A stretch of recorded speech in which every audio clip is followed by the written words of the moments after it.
Hello, let's wait a little bit and then we'll start.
Okay, I think we can start. Hello everyone, welcome to today's session. First of all, happy International Women's Days to everyone today. So enjoy your day and enjoy the session. Okay, let's start. Then first today we will I must show the concepts of object-oriented programming. From practical side, we'll have some things. Mostly, I will show all these things mostly from the practical perspective. First of all, we'll have cloning. I think we have not discussed it in previous course, but this is the point which can be really important, especially when we talk about objects in Java, and this will be quite helpful. Then we will have the examples related to pass-by-value parameters. I mean, in Java, all the parameters are defined and used in the way that we pass the parameters as values, not the parameters themselves. So we will see what basically this means and how can we use it and how can we, let's say, escape it in some way. And yeah, then we will have some practical example. I will basically show you what is coupling and cohesion and what are the best, what are the good approaches and what are not so good approaches to use. We'll see it. And also today or tomorrow, or Wednesday, let's see, we will take some examples about generics in Java. So let's start. First of all is cloning. Basically, what is cloning? As you know, in Java we create the objects.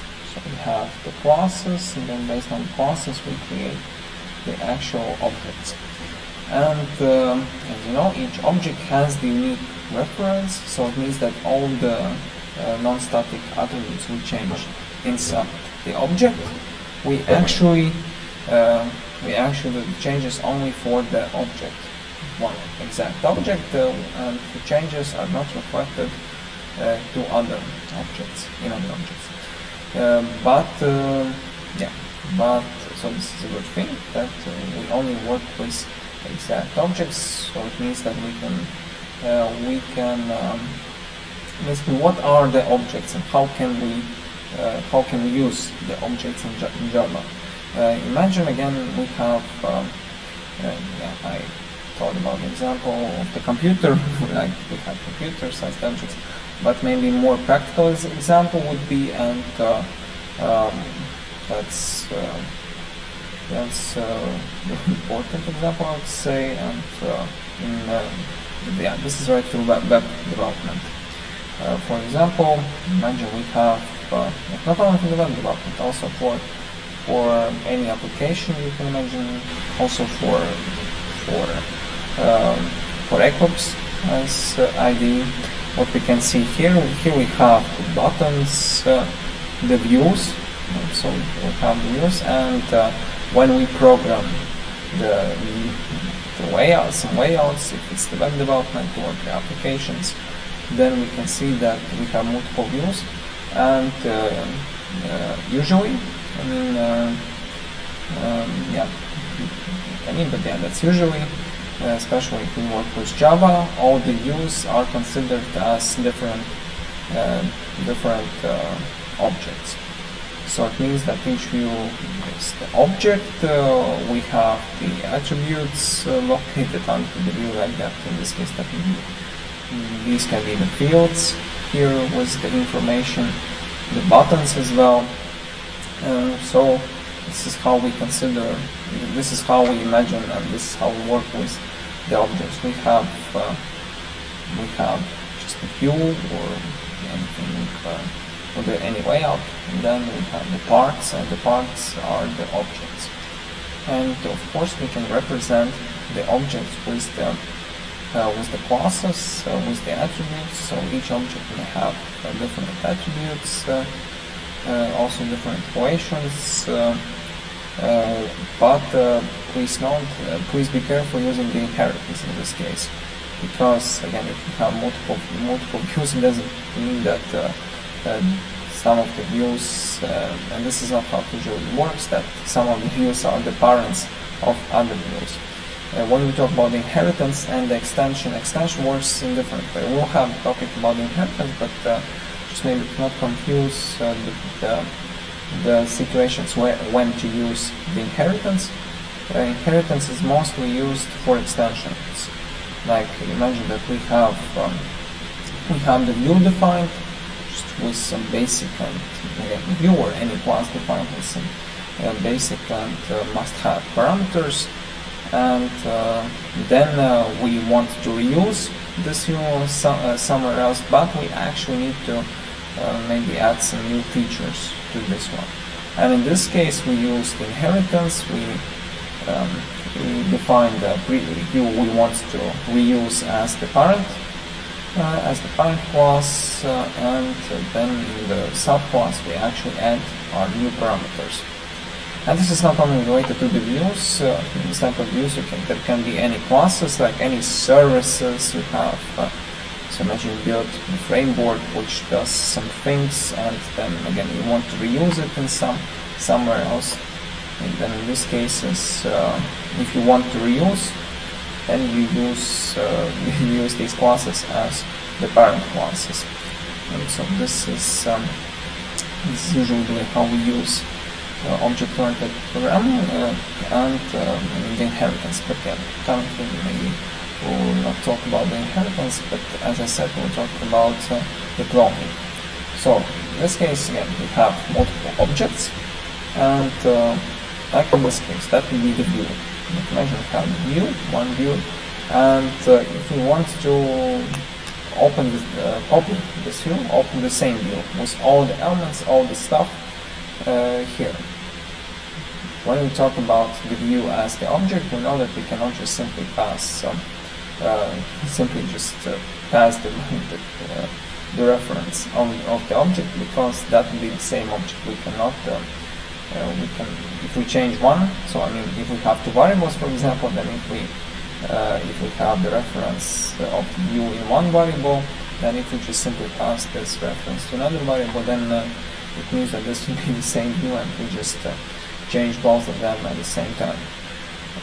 And I mean both of layouts at the same time, which is not okay.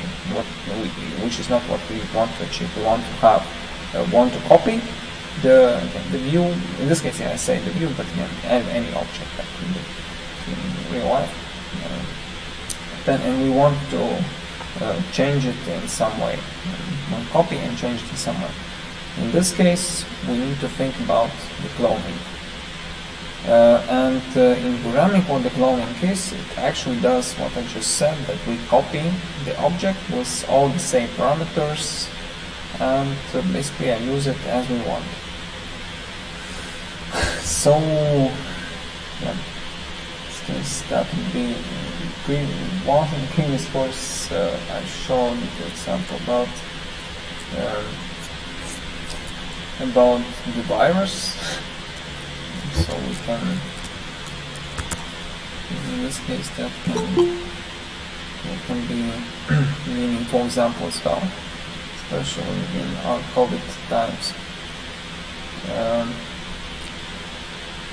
So yeah, as you know, we can have everyone can have the virus, and then the viruses may multiply themselves, so the virus may copy themselves, and then just expand around the world. So in this case, we consider the virus as the object, and so that in this case that would be the object with the, let's say, with the owners, or just not the owners, but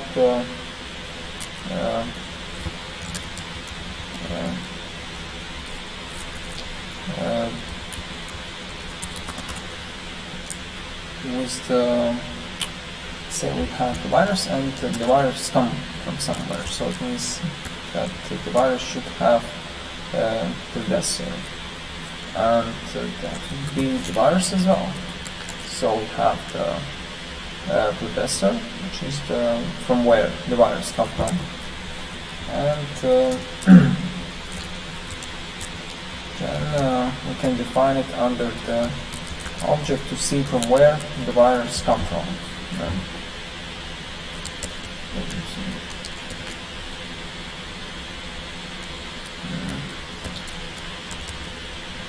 So here we define, let's say, the parent, and we can define it as the predecessor, we can define it as the parent, and define the object, which points to the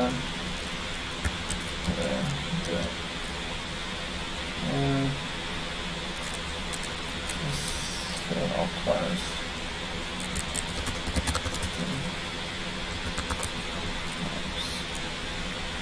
So we have the preceding object from where the virus come from, and we may have say not child, but okay, I think we can call successors and childs, and this would be the list, I guess. But this would be the list of viruses which actually come from this particular object. So yeah, that would be this way, and successors.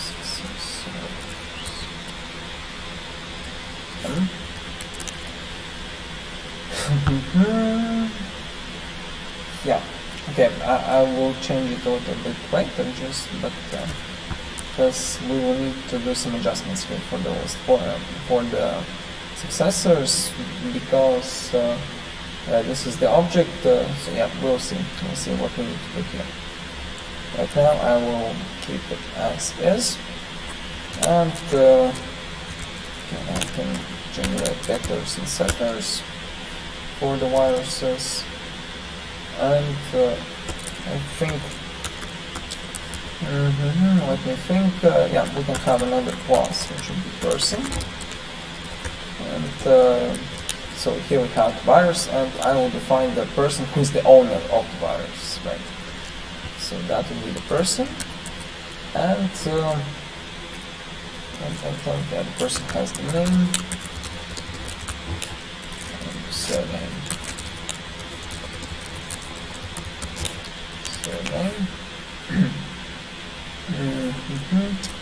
Yeah. Then I'll generate the constructor, but name and the surname. And here I will set up values.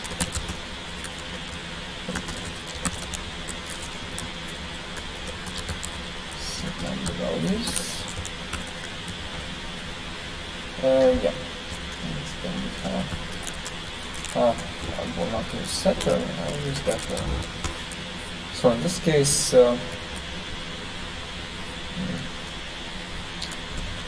In this case, you can also see why do we use private attributes, not public, because usually, okay, in theory we can change the name of the person, but this is not what usually happens. This is not most of the exceptional case. As you can see, for the person, we usually set up the name and surname of the person from the constructor. We cannot just easily take and change the name of the person. This is not what should be done. Like, for example, in this case, that's why we use private identifier for name and surname, just not to change the name and surname only, to set the name and surname only during the construction, and then we cannot just directly change it after that from outside the class. Same maybe with more technical things related with other objects, why we are not allowed to change the values directly. Yeah. Otherwise, yeah, maybe just make a small comment again why we use private everywhere. Yeah, this is one example. We don't want to allow to change the name because that doesn't usually make sense when we just can directly change the name of the person. But also, why we use private, that may happen again for the views. There may be some different setups with the owners and so on, and in case like again we have a huge framework with so many different classes there, and like imagine we have the object with the setup and some of the setup and yeah, so we have the setup and then the framework may be used by other programmers to implement what they want. And in this case, yeah, when we use private, we want to point to the programmers to not actually change the values from outside the class. I mean, from their code. And they write the code and they just use the classes created before. And yeah, we in this case, private access and yeah, private access modifiers are used just to point to the programmers that you should not change these values. Because that may trigger some problems, and that's why we restrict. We point to the programmer to not do these things. And yeah, in the same way we did here, we do not change the name and surname of the person. All right, and yeah, then the person can meet the person, another person. Meet another person. So here we can pass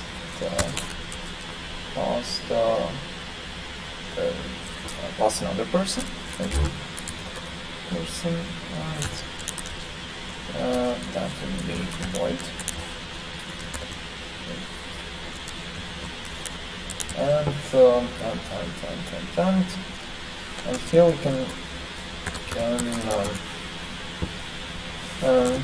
we can point if the person has the virus. So that will be virus. And by default, I assume that the person does not have the virus, right? Okay, and if we meet another person, then what happens? Yeah, so it means that if this person, current person where currently has the virus, then the person can spread the virus to another person. Yeah. So it means that if this virus is not known, then we need to clone the object. And in this case, it's not mentioned, but yeah, I will need to clone the virus. We'll see how to do it. So if one person has the virus, she can spread it to another person. And this is what we will do now. Okay, if this person does not have the virus, and if this person has the virus, and the person we want to spread the virus to also, so let's get virus. Also has the virus. Also doesn't have the virus. Yeah, because if both persons have the viruses, then there's nothing to spread because they both have the viruses. So in this case, it means that the current person has the virus, and the person which comes as the parameter does not have the virus. So in this case, we need to that person the virus equals no. So it means that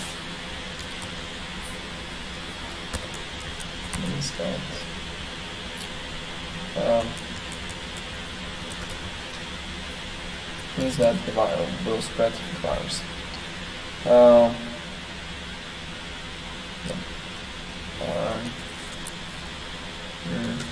But only if the opposite person does not have the virus.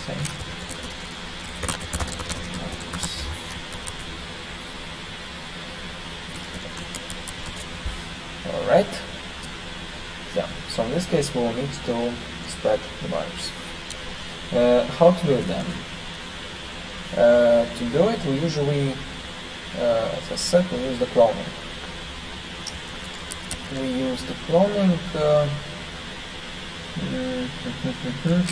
For this purpose, what will I do is I will, let me think, I will clone the virus. So, and we have the method clone, which is protected method from the class object. So this is the base class, and it is defined as protected. But what will we do? We can change it to public, so we can call from outside. But okay, let me think. No, maybe we can keep it as protected. So what does it mean? It means that we can actually copy the current object. And so yeah, if we call the cloning, what does it mean? It means that we actually copy this this object to another. Okay, so in this case, let me think.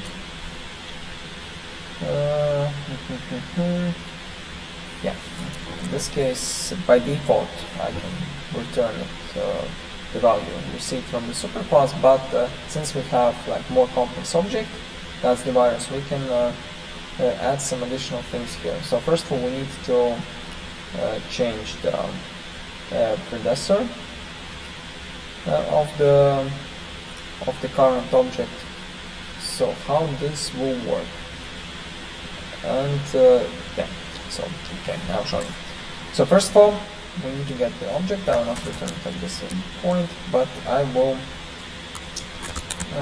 define it here. So this will be new virus. And since we call it from superclass, where the object type is returned, I need to do the casting, right? So I need to do the casting, and yeah, so this will copy me the object. But what is the problem? When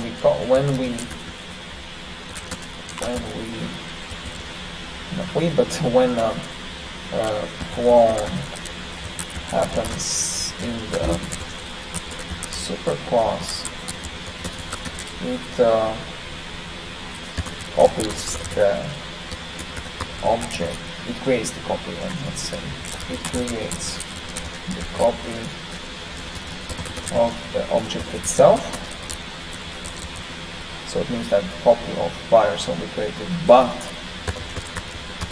it does not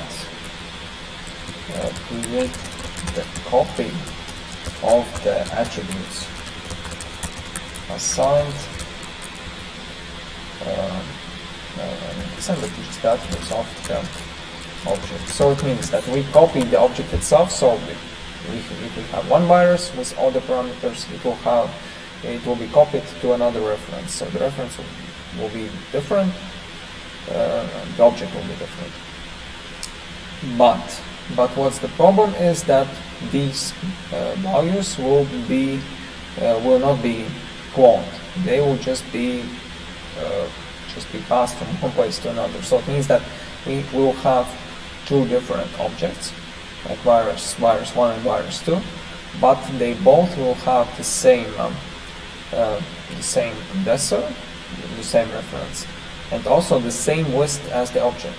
So it means that this parameter will be the same as well. And in this case we need to correct this thing.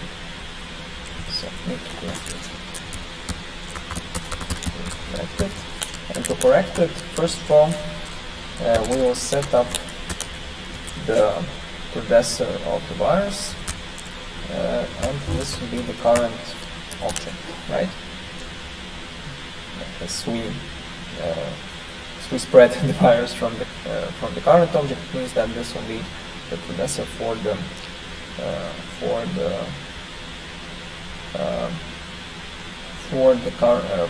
new virus, right?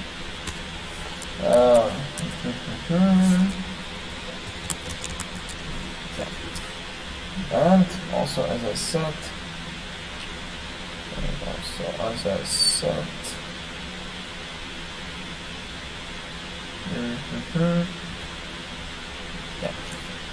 we need to clone them, to copy the current list, the list of successors. So what does it mean? It means that getter. I'll create the getter, and we need to copy the list. So first of all, change the predecessor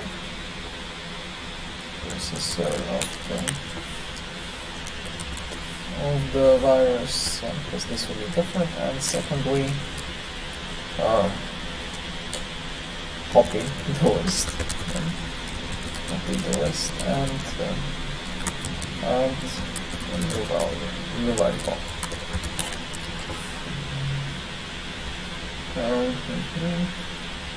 And add a new value. No, add a new value to the current one.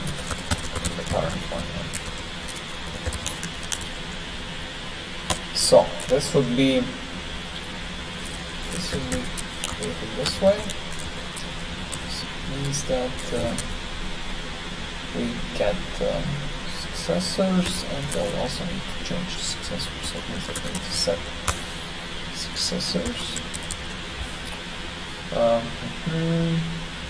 So yeah, this will be done this way.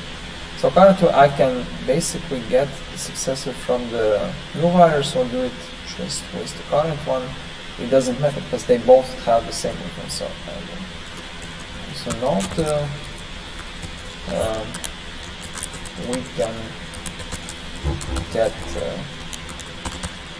successors from the new virus, new object,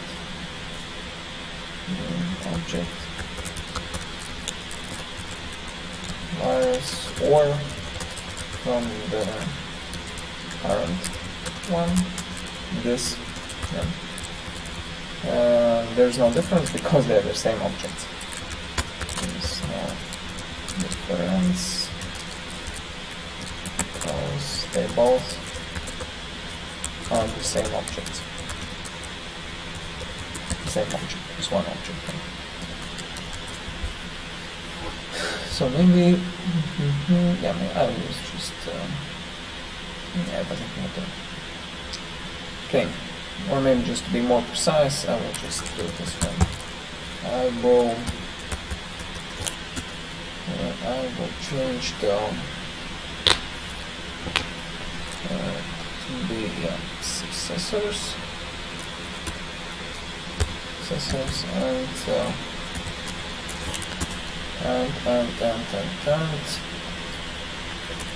oh no, sorry, yeah, that will be this way. So what will I do is, for the new virus, I will set successors, and this will be new array list, and array list of viruses. And here I will pass the current successors. Right. So this will actually pass all the objects to the new virus. But let me think.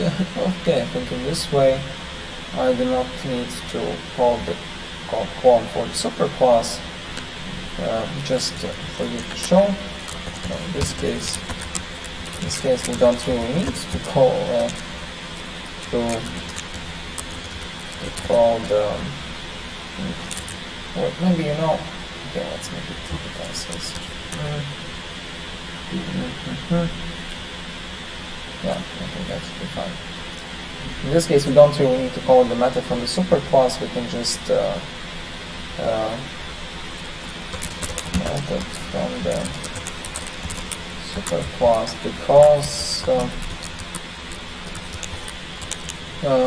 because we actually have really nothing to clone. I mean from the parameters, because we have two parameters which will be changed anyway, but in cases we have some parameters which will remain the same, like if you have some integers, integers, I mean primitive types, then in this case the clone method will copy them.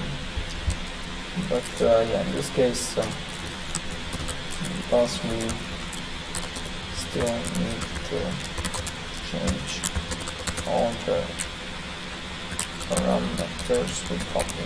But yeah, that's not the issue for us, we can keep it as is. Okay, so here I set the successors. Or no, at the moment, let me think. No, we should, at the moment, yeah, we should have just a new array without any successors. Okay, yeah, I get it. No, we don't need any successors, sorry. By default, it will just be an empty array list. And for the current one, we need to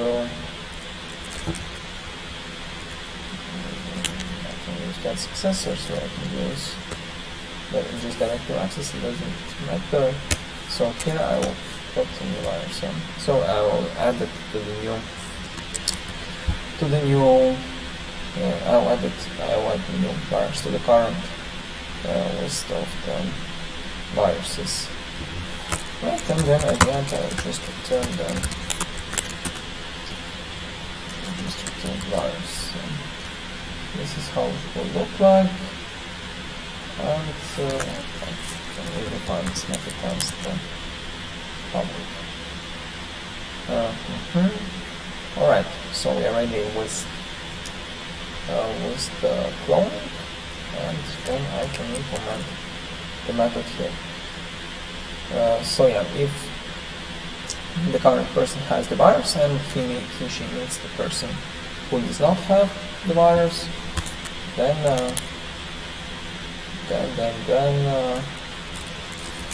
we can set for the person we can set the virus. Oh, I'm sorry.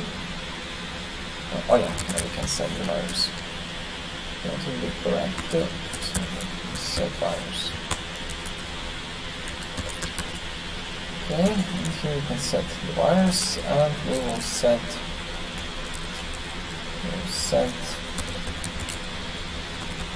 clone virus, and since we return the object, no, I think yeah, by default this will be object, but we can change it to one we want. And yeah, here we have the exception handling we need to handle it. So this will be false. Clone not support. We'll see that we will have the error at the beginning, and I will show you how can we get rid of the error. So okay, here we go the cloning, and we can spread the virus. Another option is that the current person has not the virus, but the person who we meet has the virus. So it means that for the current person we'll set the virus, and then clone the virus. Clone the virus. Just to put in here. the person.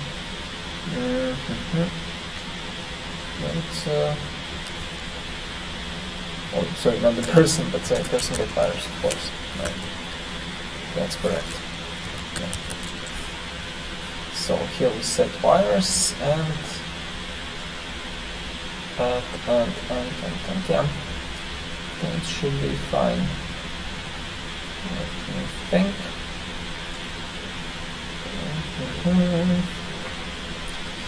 Yeah, this is practically it. Okay. Okay, then we can test it, I guess. Test it.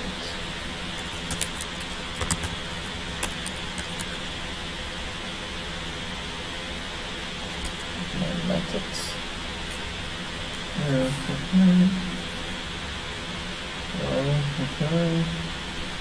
Okay, maybe let's also implement the method toString, just to show how the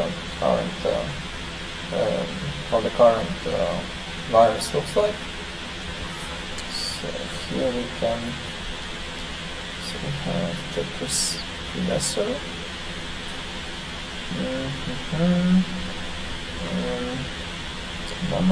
And yeah, also the person. There's the person who's the owner of the virus. So each virus, as the object, has the owner. So that would be person, and the person is the owner of the virus. Here I will set owner. Also get the owner. Or, yeah, okay, that should be fine. We can get the owner here. And here we need to set the owner as well. So since we do it, we need to set the owner for the virus. So in this case that should be person. And get virus, and here I can set the owner, and the owner will be the person. Yeah. The owner will be the person. Yeah.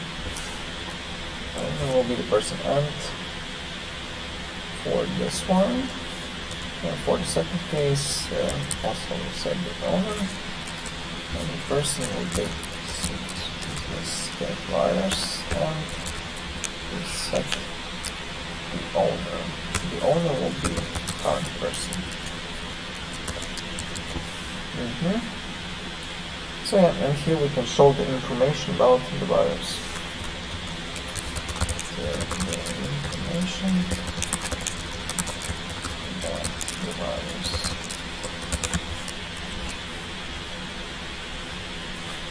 So, I will return the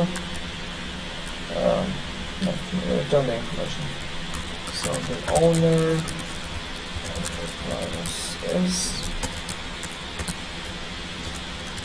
then get the owner and the name, and I'm just inserting. I will redefine them in person class. Let me think. No, I'll just take the name and the surname. Because I'll have more information in the order class. So the owner of the virus says this guy. Then I have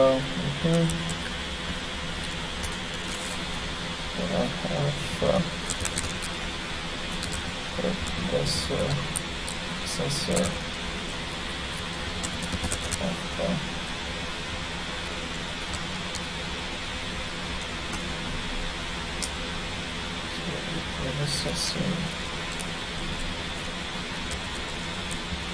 so of the virus is here we can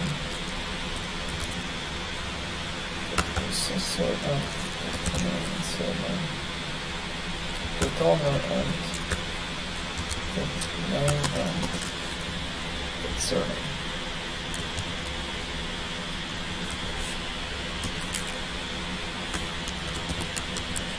Right.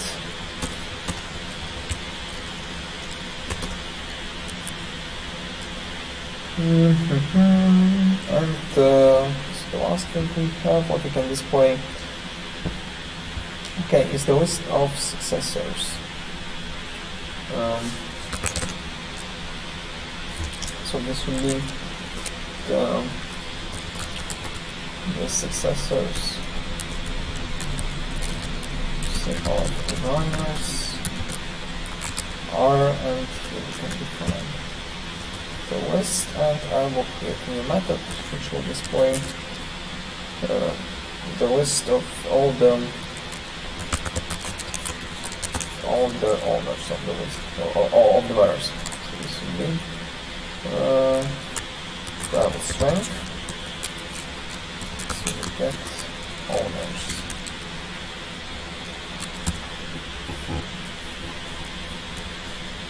So that would be string, and here we need to load the string. So this will be string loader. So that we define it this way. String loader. And then I need to go through all the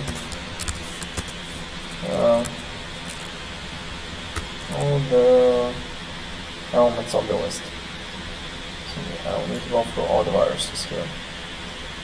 So where am I? Virus and separator and let's say not get owners, but get same. So it's a string.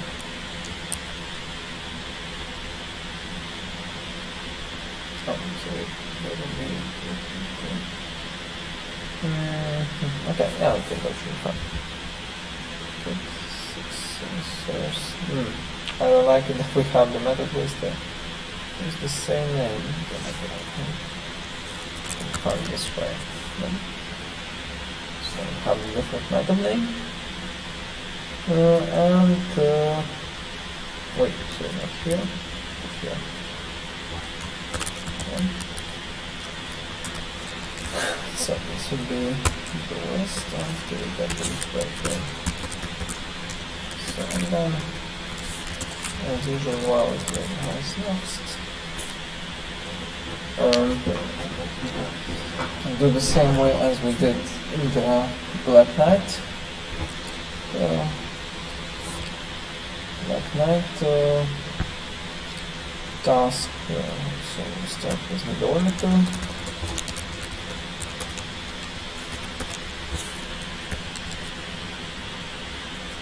So it should be loader, we found delimiter, and then we also add the name and the circle. So get person, so that would be also the person owner of virus. So here I will get next. Okay, next, and that person. That owner. This one. Okay, this is done, and here I need to add the name and the surname. Okay. And I will add space and surname.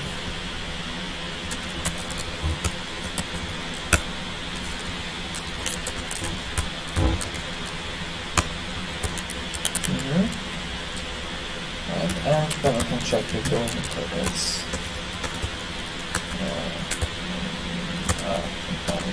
since we have for that, we can check it this way. No, just maybe to be precise, we can use equals. All the strings, that's more safe to use. Equals. Wait, no, this one, look at this one. And then we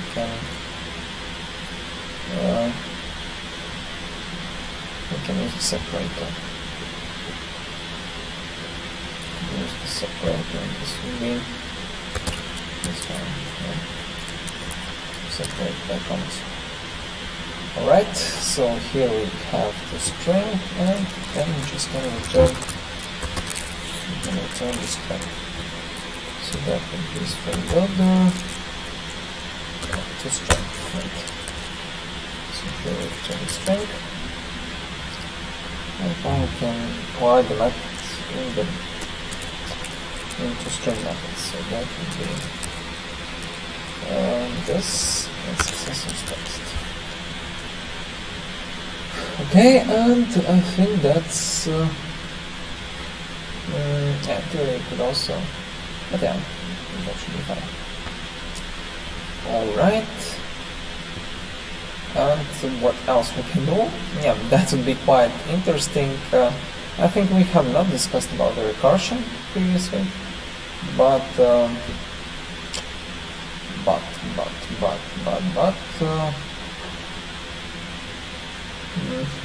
we can do it now as well. So I want to get all the predecessors.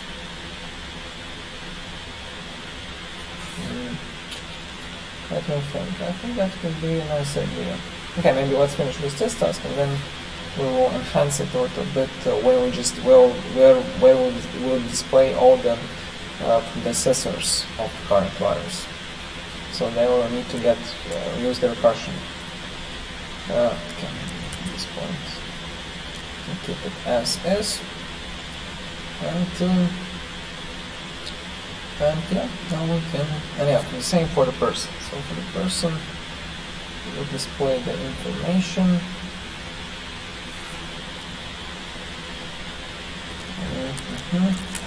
So here I will use the string method, and here I will write the details, so the name of the person. Okay, maybe I'll do this one name plus this name and surname.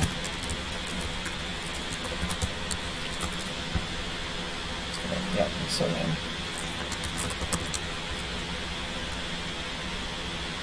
Yes, and so here I can use the brackets and use the expression. This virus is null, so true, times the virus, and if it's false,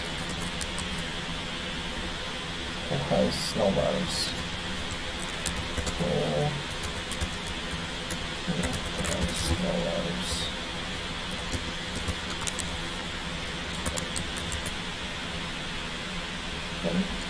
So this syntax works again in the way that here we have the expression. If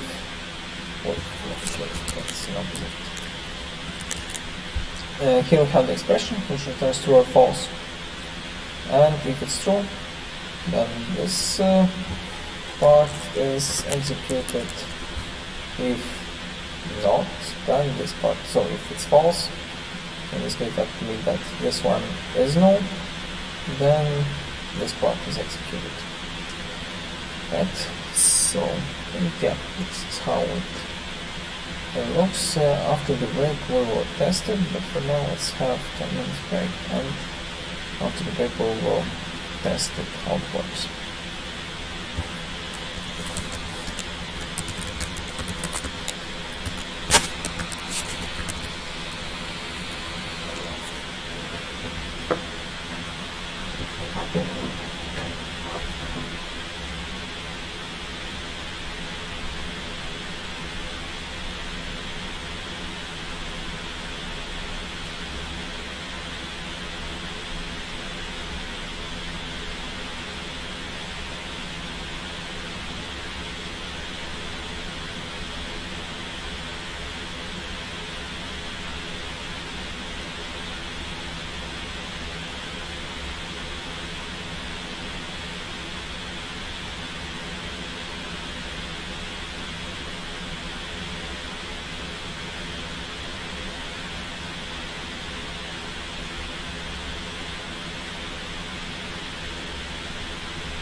Okay, let's continue. So yeah, now we have the example and we can test it. First of all, we need to start somehow with the virus, and I think we will be first the initial virus. So yeah, maybe let's start with the persons and just create some persons here. So person 1, create person which would be some kind of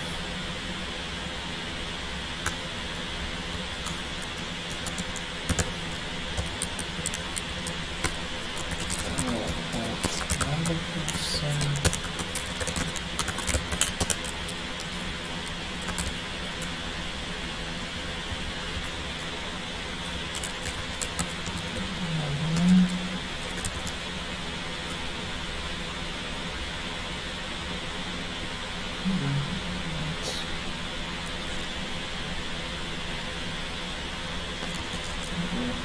Just to generate random names, so that will be something like this.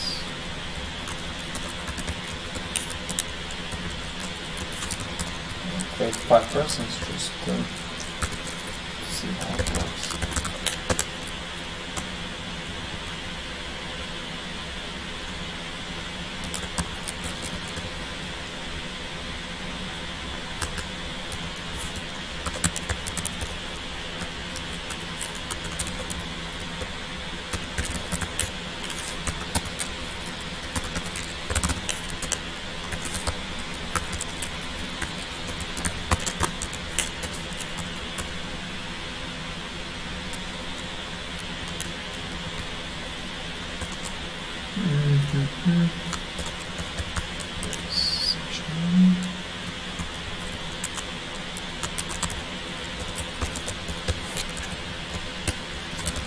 Let's create another one.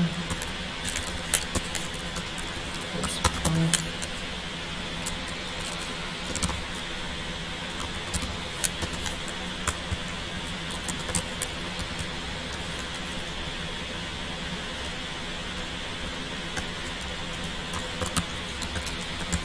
Right, so here I have 5 persons, and so for 5 persons we actually need 1 virus to spread it. That would be just 1 virus, maybe here, and so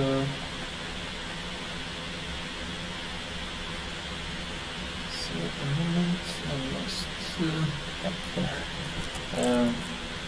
yeah, for 1 person we need to so imagine we have a first person who has the virus. So that would be set virus, and we have 1 person who has the virus. So first of all, maybe let's print out the person who does not have the virus in the beginning. Let's do just a second to see how it looks like. Okay, so we have just any person. The person does not have the virus. Then we go. Then the virus is created. We set it for the first person. And then yeah, let's imagine that the person needs needs another person, so that would be the person 5. That would be from, oh yeah, call child exception. Obviously I'm not supported.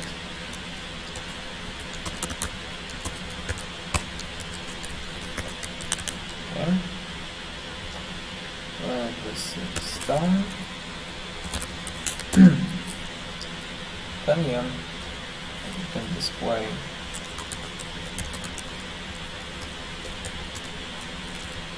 system out and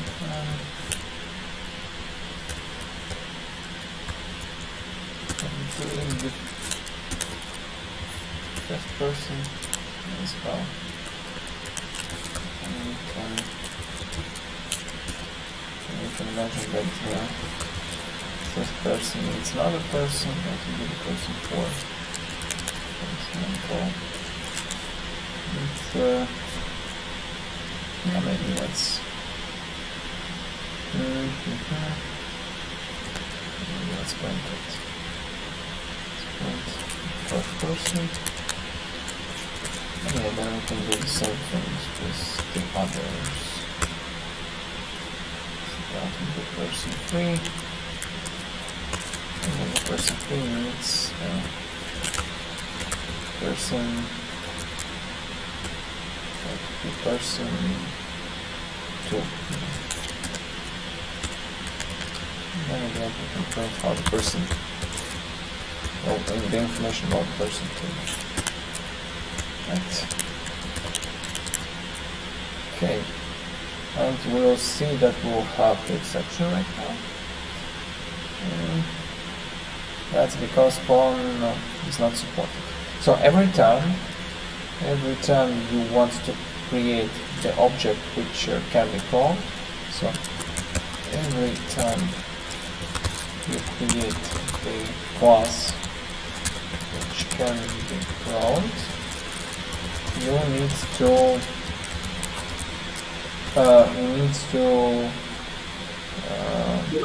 implement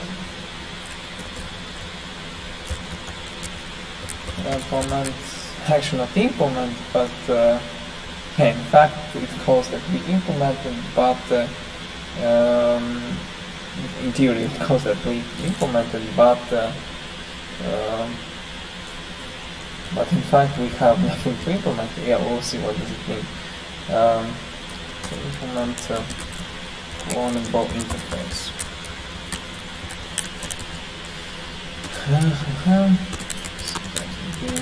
Clonable.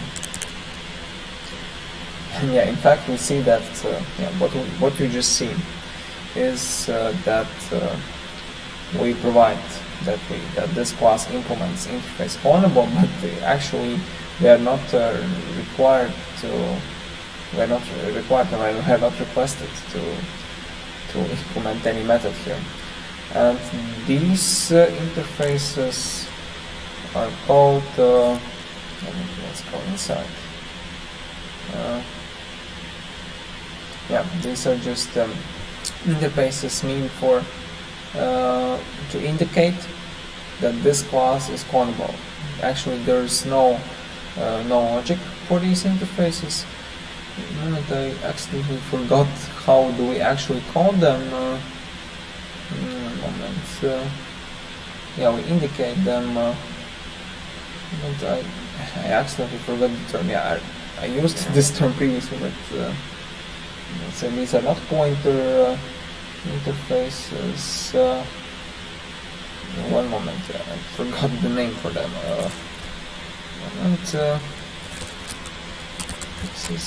So these are interfaces which do not have any methods we need to implement. Which do not have any methods. Marker interface. Yeah, that's correct. These are marker interfaces.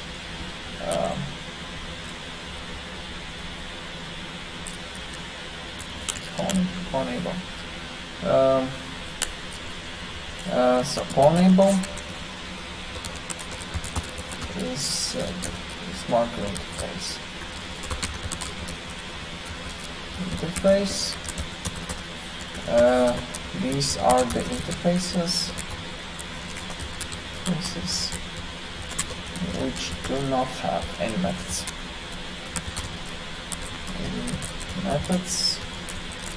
So we don't need to implement anything.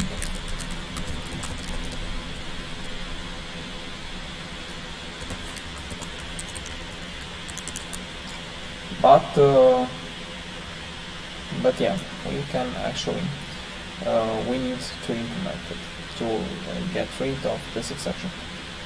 So okay, comment again. If we try to clone the object of the class which let's say is not marked as cloneable, then we need to then the exception, there will be the exception thrown.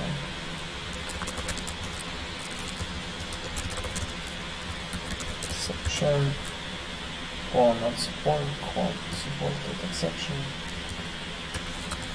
clone. Right. Okay. So, and once we have it, there should not be such exception anymore. So, and at this point, what we can see that, okay, yeah, so these are persons, but, oh, sorry, okay, yeah, that should be fine. Yeah, maybe in addition I will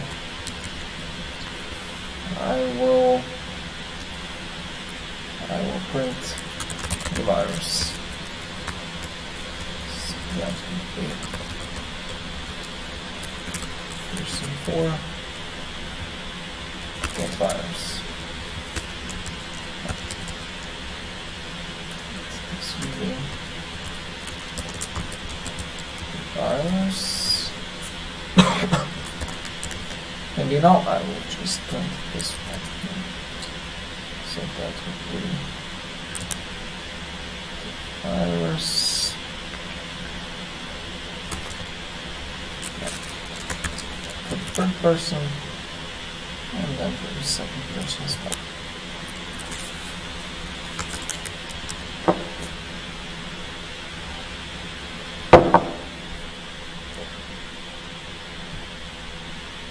So now we can run program, and so we can see the persons here, and so we have the virus, the first object virus.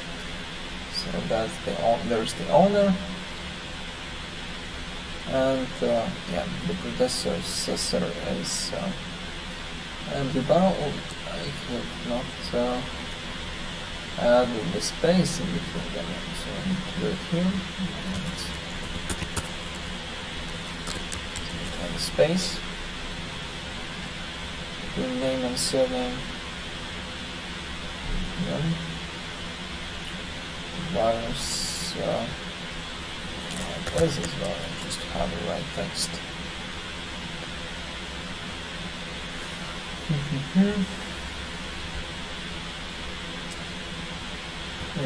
And then, of course, the spaces that you just missed it.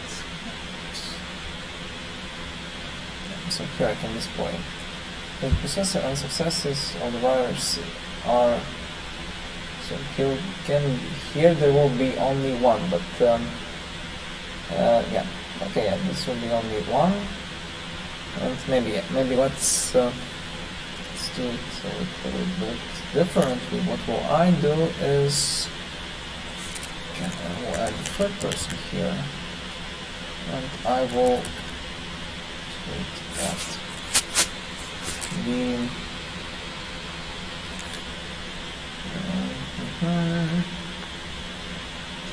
that. Let me think.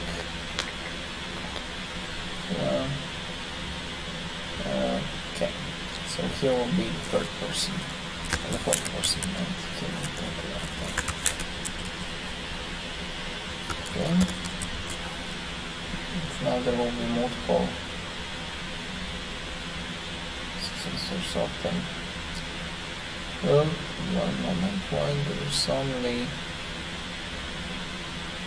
one? Okay, so here we have the issue.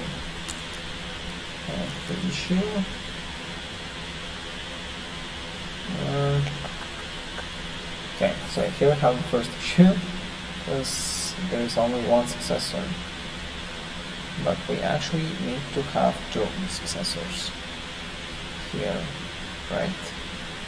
And here's the logic.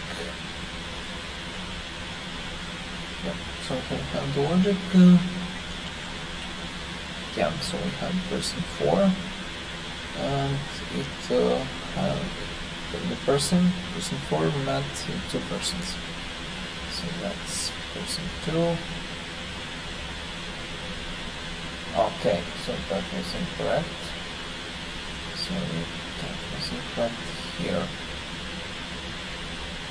Successors. That successors text, but why? Okay, so I set up it here.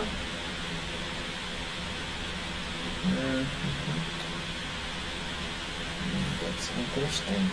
Oh, of course, sorry. Not the new virus, but this one.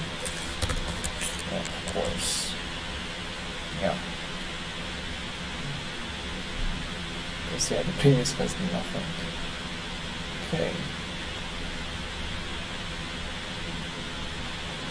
And yeah, I think that should be correct now. Let's see if there's something is wrong. Else the successor. Okay, so here we need to set okay, by default we can to assign this by default as arrays. Yeah, the virus. Still before, sorry. Let's see it now. Okay. And yeah, here we have the two successors, the owners of the virus. Okay, so here we have them. Yeah, this is about this case. And if you have any questions, please ask. And right now we will implement small recursion. So what does it mean? We want, in this case, we just seen only one predecessor of the virus. So this is the previous owner. So from where the virus come from. But in this case, I want to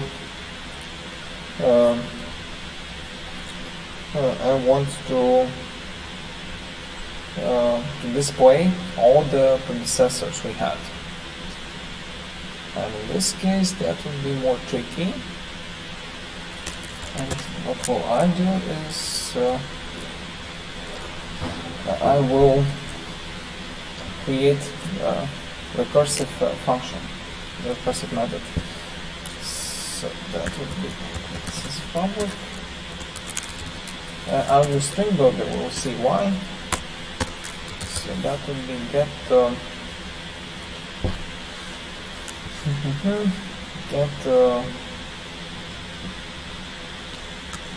person's text. So get the predecessor's text.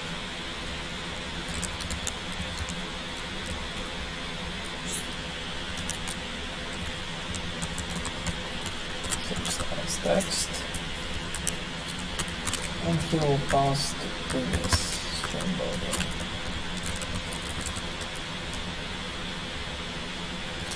Oh, you know, in this case we don't really need. Yeah, this would be also the second task. Here, pass by value parameters. We'll see that for the reference types so we do not need to have the returning type, because we will already pass the object here. So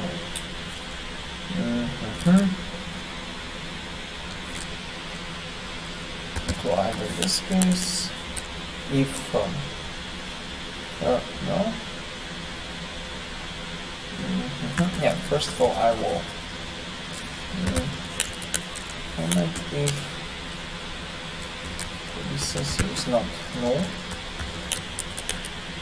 if we have preceding owner of the virus, preceding object of the virus, then what we will need to do is, first of all, the string band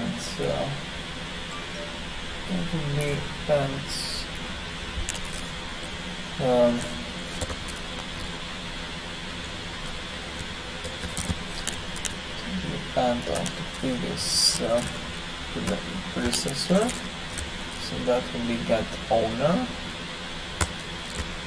get name plus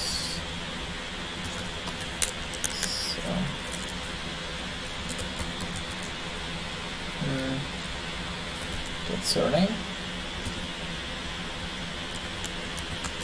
So in this case I will not use the delimiter, because that's not so important for our case, but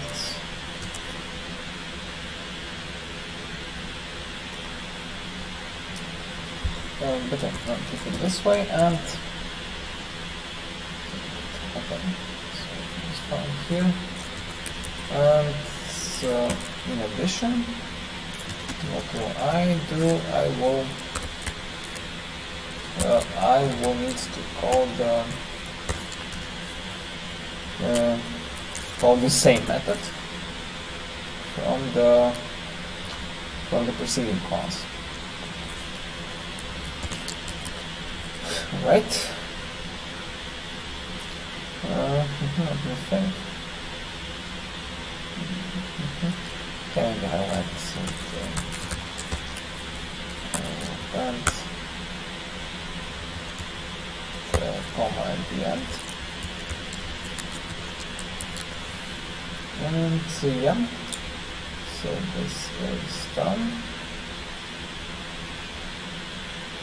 And yeah, the last thing what I will do is just finalize all these things.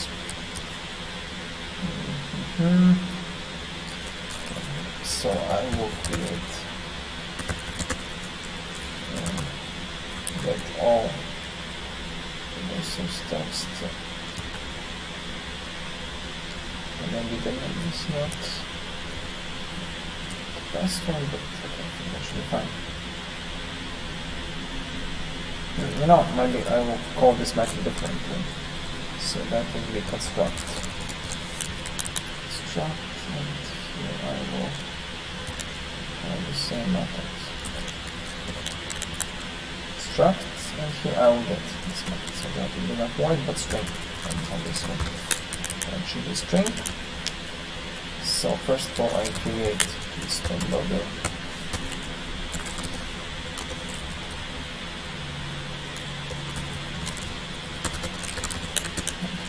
one, and yeah, then I need to get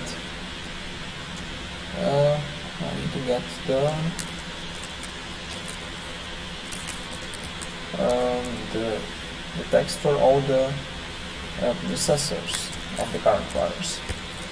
So that would be get construct predecessors, and here I passed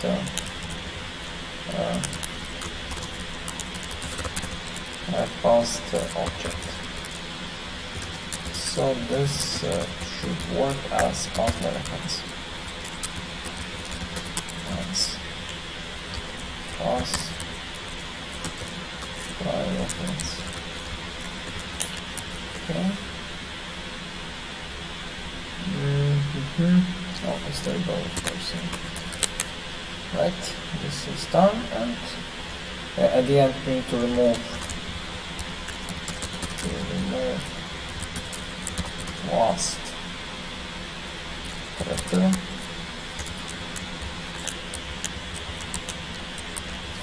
basically last comma.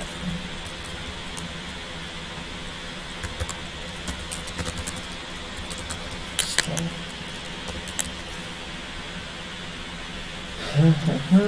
So this would be replace the last character. Sorry, I'll check it. So if first we need to check if the length is not null, is not 0. So and this would mean that we added space and we need to replace the last character. So that would be starting at the last position, and here we need to replace comma. Right, and then we will just return the string from the string header. So that will be the string. And yeah, so right here when we get when we use the string, so I can change it. Such can be minus r, and here I can add the list. So that would be not this way, but that would be this way. So like all processors text. Okay, I hope this can work. Let's see. Okay, something is wrong. Get main maps. Okay, that's no point of exception on line 90. If why the owner is null?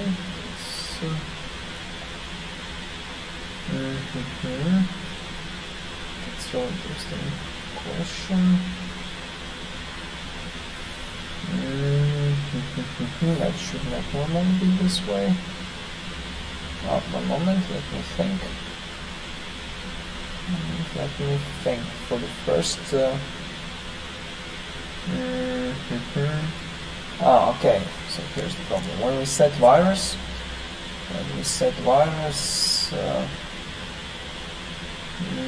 yeah, the first time we also need to set the owner of the virus, right? Yeah, that's for the first person.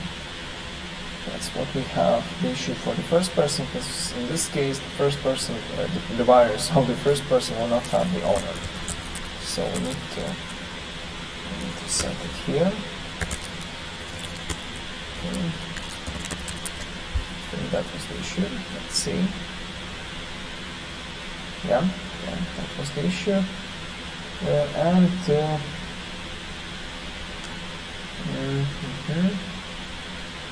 Okay, so almost done. We have the chain, but for some reason there is one additional comma which I don't really like.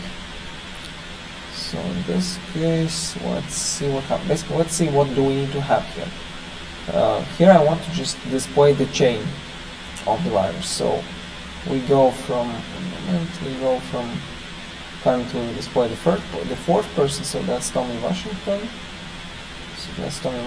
Then Tommy Washington got the virus from Amari Barlow, right? So we have it here, and which got the virus from.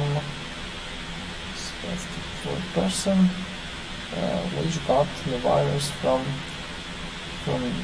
Jetback. Okay, and we have no more. We have nothing more here. Okay, why do we have too much? Why do we have so much comments? Okay, then we need to debug and see where the issue comes from.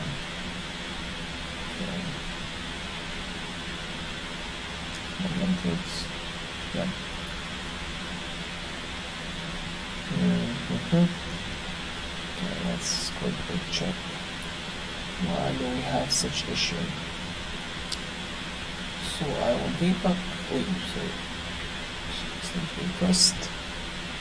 I will debug here. I don't want to switch different view. Alright, we can go in. Wait, sorry. So that was not correct. We should have stopped here. Yeah. So by default, let's go inside again. So now we need to check why do we have so many commas at the end. So first so we need to go in. And here we go. And the first object. We need to add some more. Actually, we need to add some more information for debugging. So that will be the variables. I need the variables to have. So okay, currently I will see the string. Okay. I have the string, I have the commas, and I need to go in. And in. And I have another one. Okay. In this case, okay. In this case, that's fine.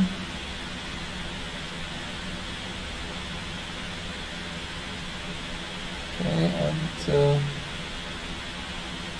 string has not been replaced for some reasons. Okay, that's strange.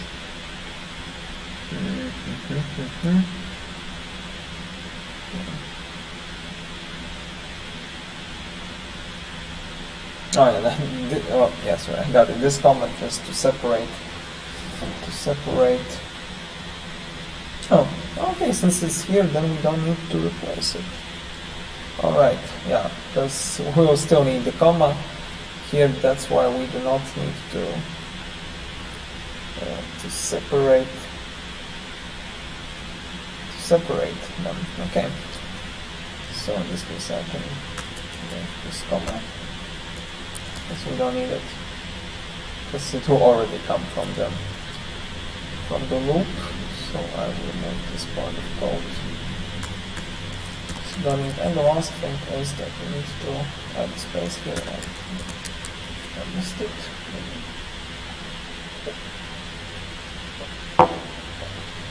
And I can run the program again.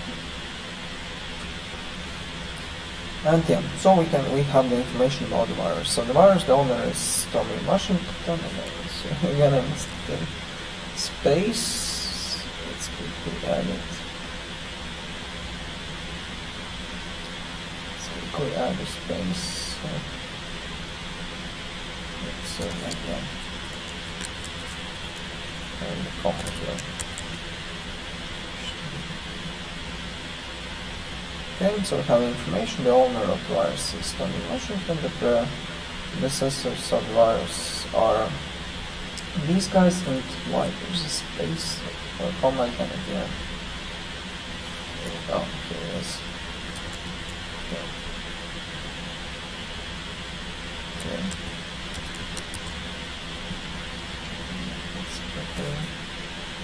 Okay, so now we have, and then we have actually the chain where the virus come from, and how do we get how this person got the virus. So the successors of the virus are these guys. Alright, this is how can we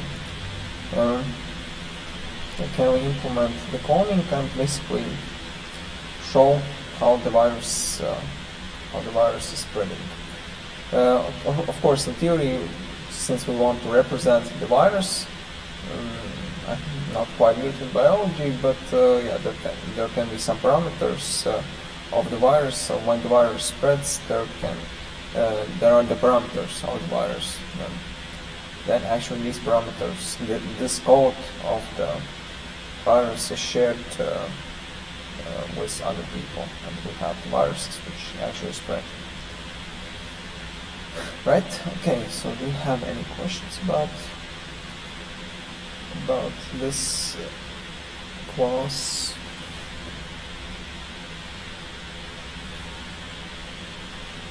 Okay, if not, then we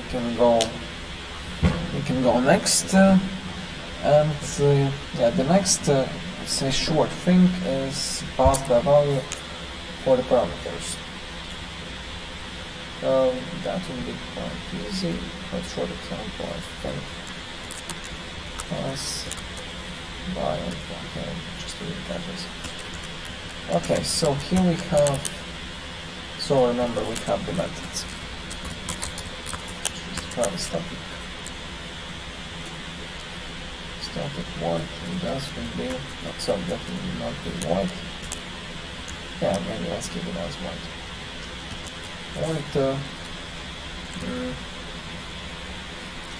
So that just quickly. Let me change, and so yeah, the idea is simple. We have two variables, a, b. Yeah, maybe I'll send some values to them.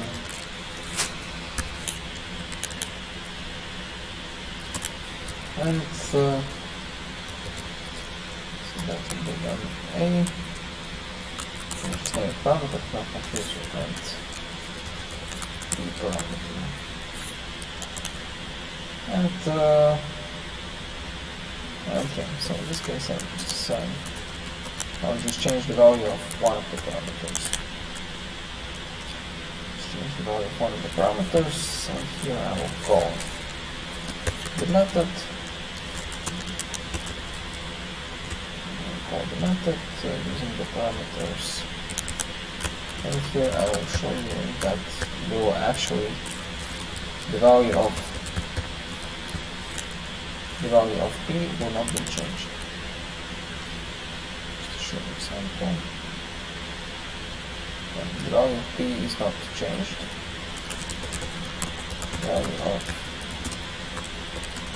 is not changed because it is passed by reference or by value. And since we have this approach for all the variables in Java, this will work this way for the primitive types. Yeah, basically for any assignments, this will work this way. Also for the reference variables. Basically for all the variables, this is how it works. So the variable, the value will not be changed. However, I'll call change value.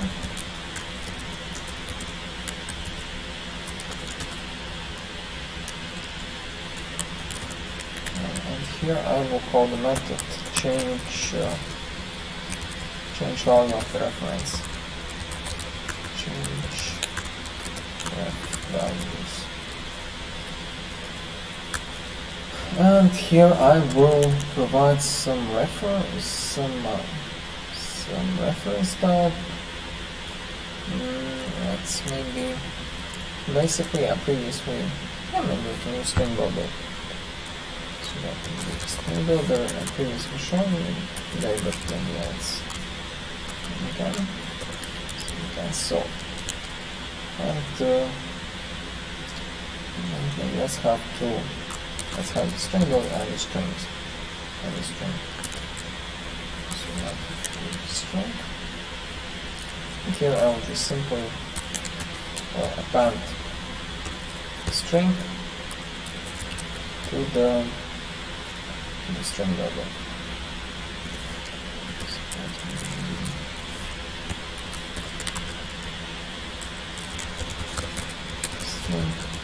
String builder. And what we'll have here, and we'll see what we'll have actually. So in this case, let's maybe create the string builder object. And here we can assign some values. So that will be, here is the first part of the string. So here I have a string builder with the value. Here's the first part of the string. Then we can print and just be sure that the value here is not right here, the string. And then we'll have the string.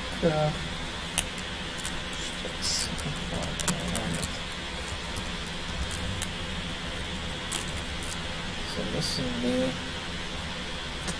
second part of the string. Second part of the string. So, and once we apply our method, so that will change.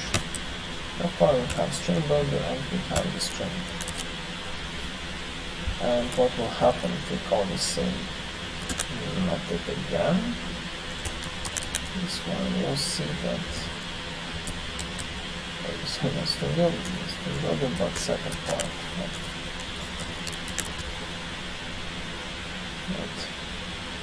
So this one is done. And yeah, what we actually see that for the value nothing is changed. Here we have the string, and once we executed the method for the reference type, we actually see that the value of the object is changed. However, here you can see that we have not done any assignments. And no assignments are done here. We did not just change the value of the string builder value here. We actually just we call the method from it and pass the parameter to it. And yeah, this is basically the way how in Java we let's say replace the using of change by reference in C++ language, for example. Because actually, right here you can see that we have the parameters which are just the values. In this case, these are passed by values, and we actually have the values of the integers here. We can just do some assignment. And what's the case here is that, again, as I said on Saturday, once we have these parameters are considered created as the values. So here we have the value as new variables. So once we call the method, these two new variables are created. And in this case, here we work with actually, let's say, new variables. Here we have the initial variables a, b, but when the method is called, these are new variables. So here we work new variables. And,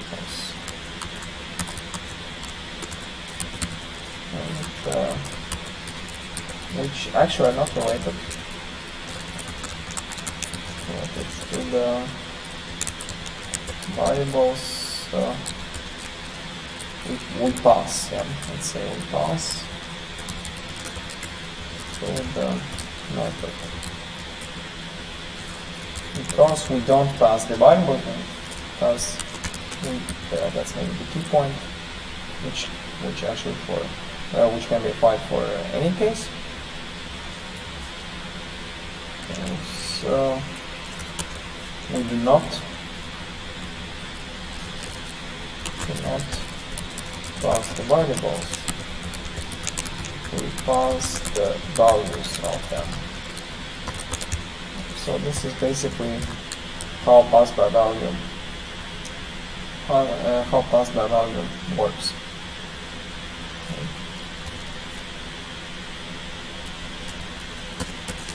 This is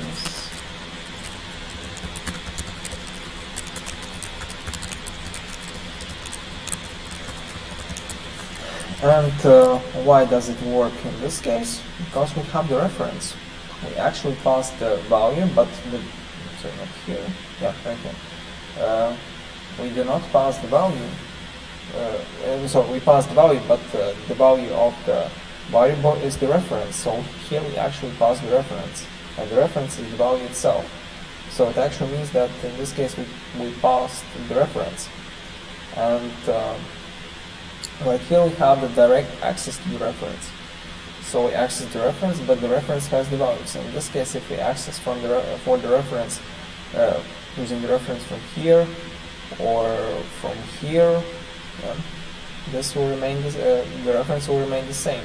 So it means that it will have the values which are stored under this reference, and every time we access to this reference, we actually access to these variables, to these values which are stored under the reference. And in this case,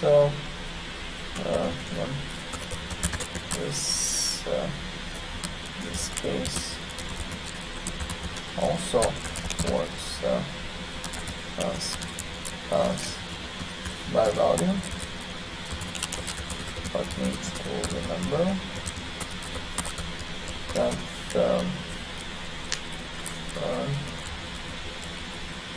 reference the values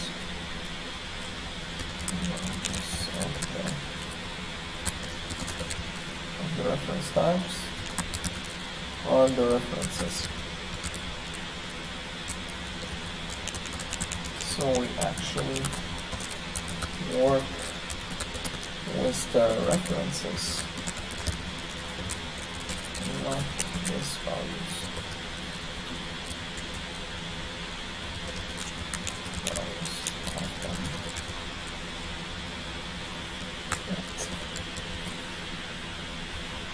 So yeah, this is the point to understand, because when you work with the primitives and then you pass them, then you will need to have the returning type to get some new values. When you work with the references, then there may be such situation that something is changed with the reference. And basically this is the story I had when I was working with the program. That time I did not know about about the concepts of object-oriented programming well, and for me that was quite crazy that there was the method. There was the method where actually there were methods. And there was one method which called some methods for another methods. So there was just the flow of the method calling inside the method, and for each method as a parameter there was the variable passed, which is actually the reference value. So the object was passed. And so I was debugging there were some issues. I was debugging, and then I realized that something that is a little bit crazy, that for the exporting parameter, for the parameters of the methods, actually the values inside were changing. So there was the scope of the program, so there was the methods code, and I realized that actually for the object, the values of the object were changed. And for me that was quite crazy, but yeah, then I understood.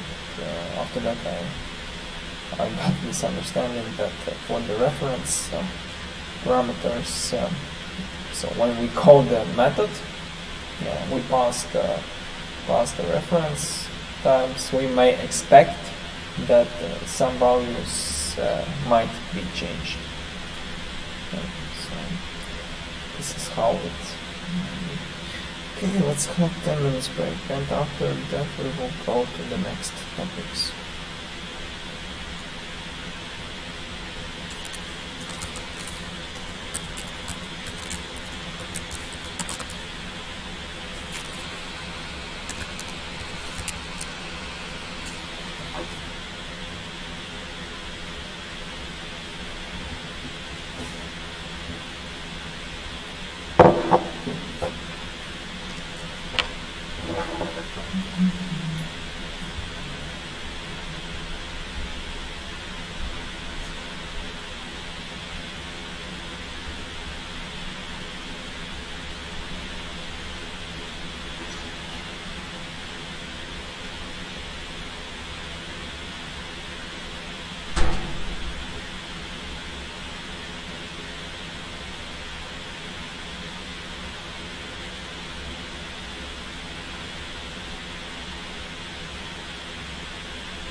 Okay, let's move on. And the next topic is, as you remember from Saturday's session, we discussed about such things like coupling and cohesion. So as you remember, we actually had the approaches.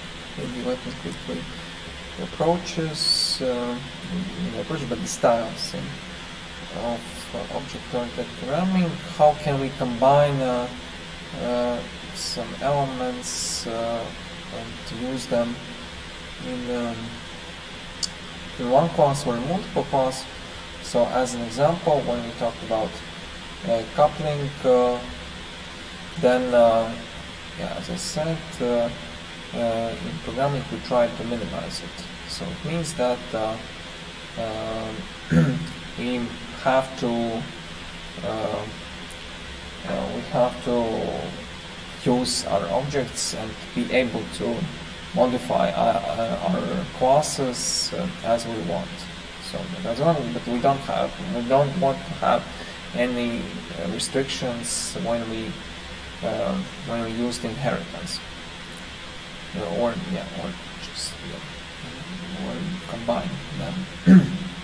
In this case, that would be that we go to the design, but square, rectangle, circle, and ellipse, they all are shapes. So it means that we have a shape,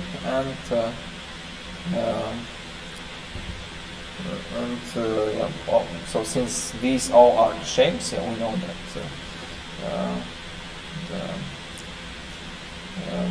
all they are shapes. Then there will be all the same parameters which come from the shape class, and then we can apply them to the subclasses. And the bad design would be that the square is rectangle. We know that all the squares are rectangle, but the problem here would be that in this case we will not make the square quite flexible, because actually for rectangle we have two edges defined. For square that would be just like one more edge than we need actually. And in this case we will not make the class square as flexible as it should be. So in this case we need to think about, maybe I will show you one picture. It's,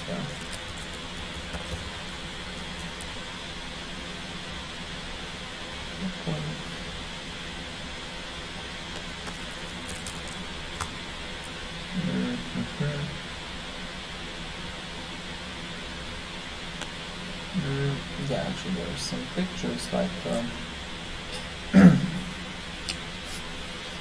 maybe I think that one should be fine. So we know that, as I just said, that we want to achieve that we have loose coupling. So what does it mean? It means that we have the objects linked, the classes linked with each other, and so we can coordinate them. Basically have less coordination.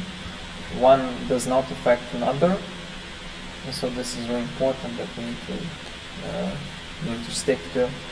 That if we change one of the classes, we do not affect another one if it's not needed. Everything is linked correctly without any touching of each other. That would be loose coupling, what we want to achieve. What we don't want to have is that there are the dependencies inside each class with dependencies between several classes that they're kind of coordinated, basically that depend on each other. And we have more information for the cows, and so it actually means that if we change something inside one class, then actually we can see in this case that this will affect two more classes as well, which is not what we want to achieve, because that will make so many problems in our program. And yeah, this is about coupling. So we try to minimize it, to achieve so-called loose coupling. And yeah, on the other hand, we have the cohesion. Cohesion also, it's called diameter. It's called the link. Yeah, that's the principle of least knowledge, and that's the standard guideline for developing software, as we know. And yeah, so here we have three main statements that each unit should have only limited knowledge about other units, only unites closely related to the current unit. Each unit should only talk to its friends, don't talk to strangers, and only talk to your immediate friends. Yeah, this is what it is about. It means the stickness between similar objects. So we do not need to stick with the objects which do not have any similarities. Yeah, and we need to try to group them in some way. As we remember, there were good design and good designs and bad designs. For good, that would be that bird, fish, and mammal they all are animals. Carrot, potato, and cucumber are plants, and bad design would be that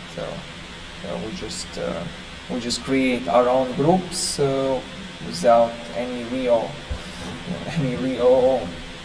similarities inside. That can be like my likes. This is just basically I like these, so then we will add them to groups. Basically, that would be the same if you okay, in this case this is my likes, but so imagine you have to create some classes, and then you just see that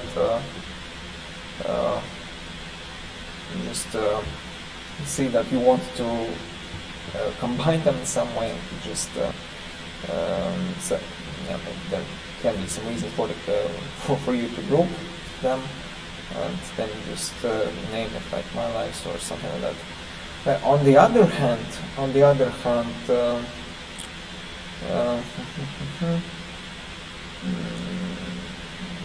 yeah, that's mostly related to the superclasses, but for the interfaces, also for the marker interfaces, that's maybe not a huge issue.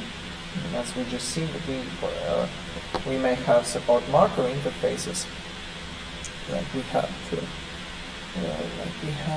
here for virus, marker interface callable. Again, these are the interfaces which actually do nothing, and they don't have any functionality inside. But the only thing is that using the interfaces, using such marker interfaces, we point that this class belongs to some group. Yeah, so if we talk about the groups, that's not important. That's not mandatory that we talk about subclasses or something. We can talk about interfaces, and as an example, we can use the marker interfaces and create the groups using them. But yeah, so we need to have some meaningful definition of the group, and something like start with C or other. They should have the same parameters. So the idea of programming is that they all should have some similar parameters we want to combine by. In this case, I'm not so familiar with the biology, so I maybe cannot imagine some similarities between these items, but hopefully I understand that there should be something more meaningful than just start with C, for example, or my lives. Alright, so maybe let's maybe have some small examples. So first I'll start with coupling. And look at the examples.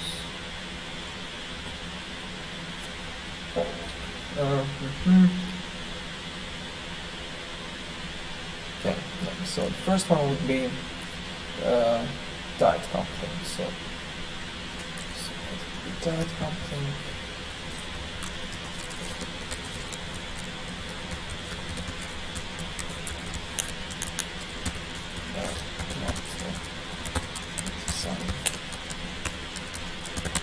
And here we have the class subject. For the subject, we will use the topic.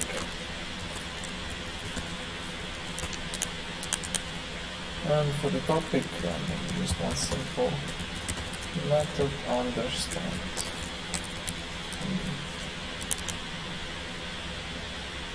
Understand.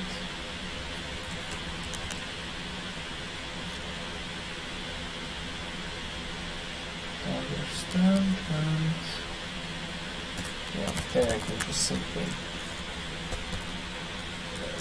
print out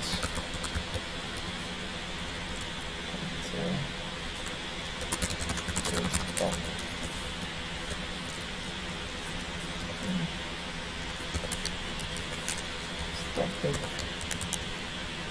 and basically what happens here, we create new topic. Then I create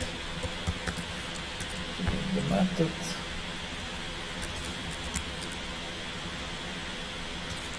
And here I will start reading. And from topic object I will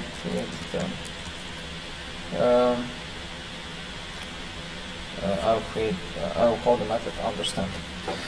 So what's the problem here? Problem here is that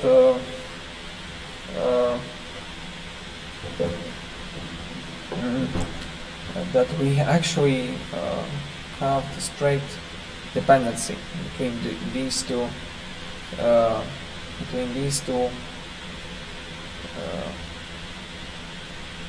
classes.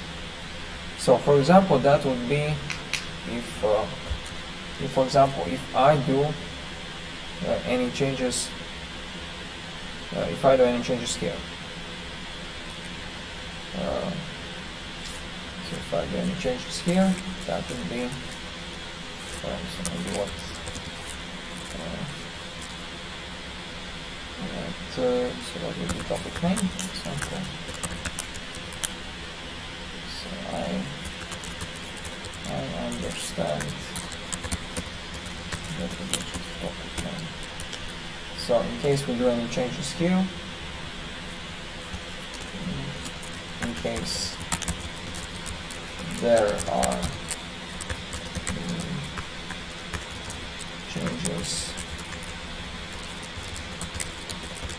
done here, we will need to cover changes in both places, both classes, which is not so good. It's not so good. Maybe let's have another example. That would be the class volume. And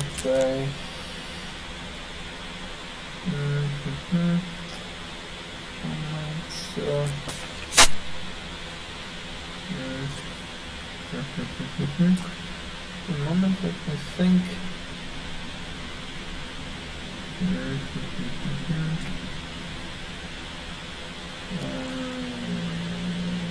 Let's maybe, so let's do the main method. So right here I call the main method, and I'll create the box. So I'll create the box.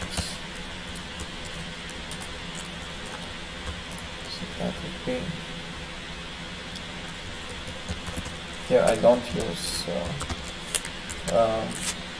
private attribute, as you can say, I use public. So that would be volume again. And here I create the constructor. So in the constructor I provide the length.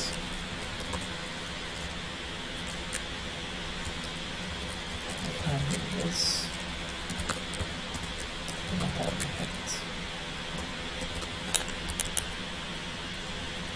So the volume would be, as you know, just multiply all the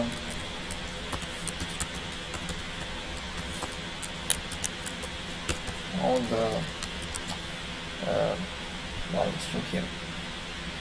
So what's the problem? The problem is, again, if we do any changes in box class, then this will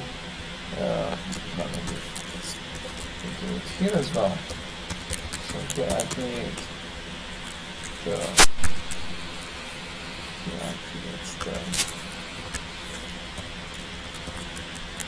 box object, and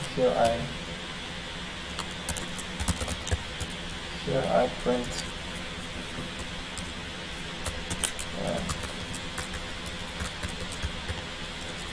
the volume. Again, I do not, again, as you can see, I do not use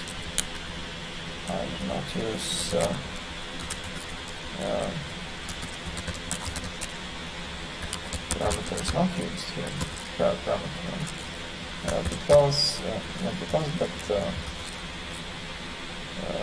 yeah, so we have such issues here.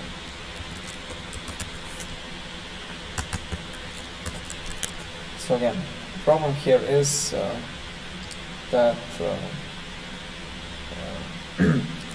so anything what I change here again, everything will be reflected here.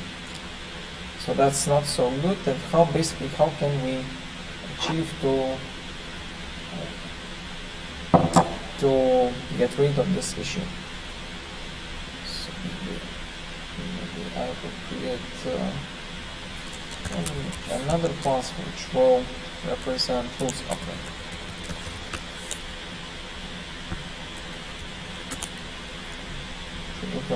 Rules coupling, and yeah, basically, yeah, the way how can we, and how usually it works is usually for the interfaces. Let's see how I can explain better. We may have the framework in real life. The framework which actually has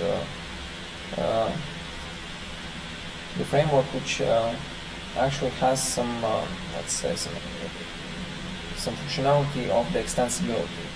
So we can extend some base classes, or also maybe base interfaces. In this case, this is what I actually told you about the views, but for the views, we may have some kind of interface which has, or the class which has some basic parameters for all the views in the system. Maybe let's talk about the interface, because that will be more meaningful. So, for example, there may be some logic which created by somewhere else, not by you, which actually searches for all the views available. available, for example, and then for each view there's, let's say, the method show. Yeah, let's say the method show, and it basically goes through all the views, and for each view it calls the method show. So that's the interface which has the method show, and it means that each class, I mean every view, yeah, it's maybe this kind of view, this view, or anything else, will have this interface, and each interface will have this method. And what we need to do is that we just call the method show view, for example,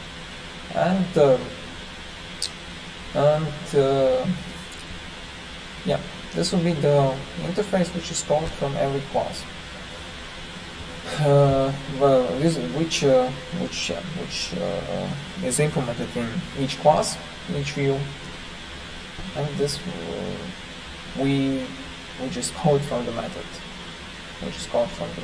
And this method does not care what kind of implementation is there for the view it is processing. So yeah, maybe how will it work? Maybe I will use the interface, because that is how it usually works. So the interface would be, let's reuse the same examples we had here. Okay, let's have example.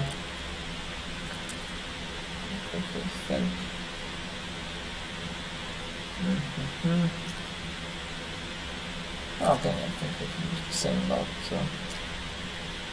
the topic.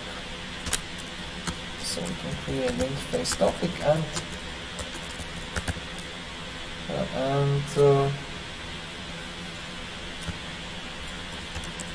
we can have the method understand here.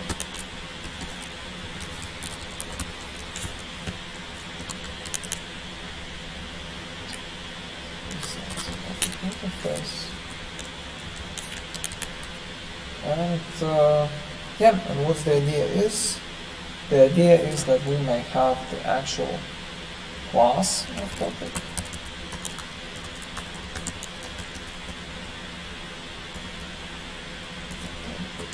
class which implements this interface. In this case we need to implement method understand, and here we have maybe I'll use this interface right here as well. Okay, maybe not about the parameter, but I think that's really fine. So, and yeah, we may have multiple classes which implement this interface, but for example, I may have, maybe I'll call it some separate class, imagine that this class is located somewhere we don't know, which has the logic something we do not really work with, so that will be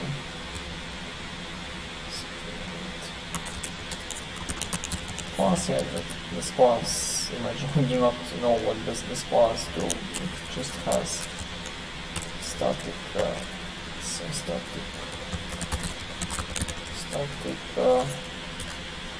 method which returns us topic interface. So that we need, let's say, get the topic object.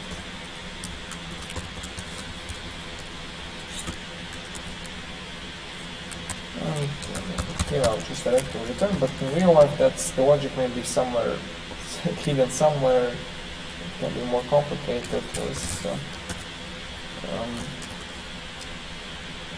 so many complicated things there. But yeah, in this case we just imagine that we don't see this class, and we hide it. So there's logic somewhere, so I don't really care what is inside this class. I have here. I just use the interface, public object, let's say, and use separate class. From separate class we get this interface, and in this case I don't really care what's the class located under it. I know that this class implements the interface, and right here I can do any changes with this method. Again, not about the parameters, but here I do not have the exact effect on the. So in this case, all the changes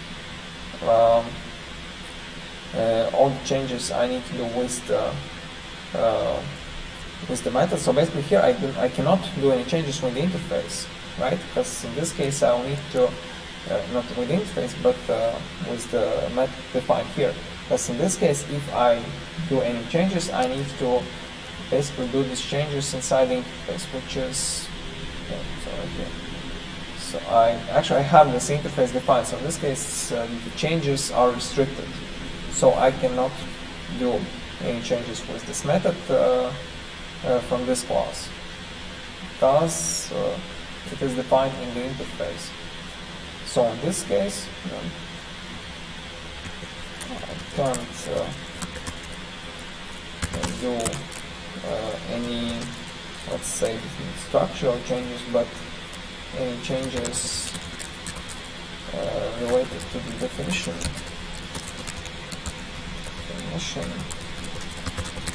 of the method. Cannot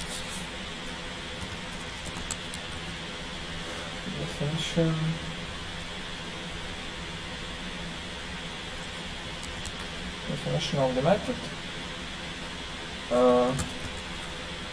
directly here,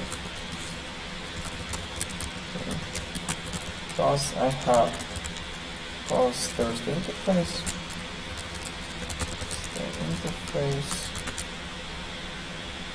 implemented here,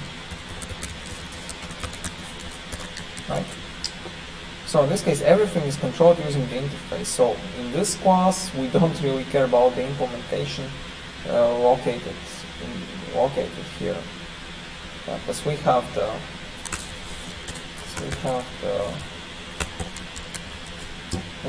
interface, which actually defines us the structure. So the only thing I care about is I can call this method, and this is basically how it usually works. Again, for the server, and maybe some, if you work with web development, there will be some services, some service classes, which usually implement the interfaces. So it means that there will be some common interfaces for different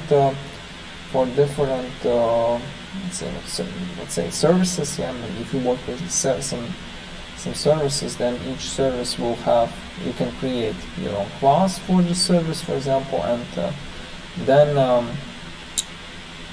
since you work with the framework, it means that your code will be called from somewhere.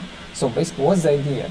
You create the logic not for yourself, but for the program which can execute your logic. Yeah. So basically, usually this is the idea. Also for the SAP applications, if you work there, the idea is that you build the logic which will be executed by some other program. Yeah. Let's imagine this one. And in these cases, it's very important to have these loose coupling, because you should not have the direct linkages between the classes you define. So yeah, again, in this case, I suggest you to imagine that your code. It's not. This really happens in real life. Your logic will be executed by the program which was already created before you. Yeah, there is such possibility.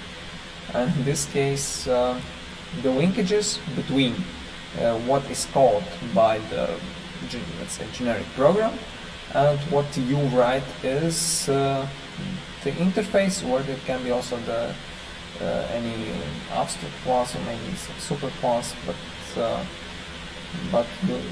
yeah, it's not related directly. So in this case, loose coupling is very important when your program is called from somewhere. And this is what we can achieve when we do not connect these classes directly. Connect the classes directly. Alright, this is about coupling. It's about coupling, and maybe the last thing for today. Okay, let's see how it goes. Is cohesion. Is cohesion, and basically, let's first we have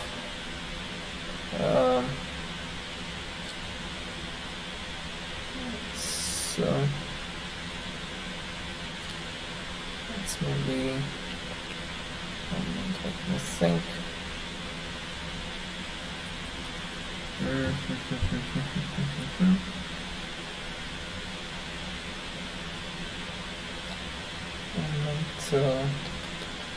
Yeah, basically the idea is that we split the behavior. And let me quickly get the negative sample.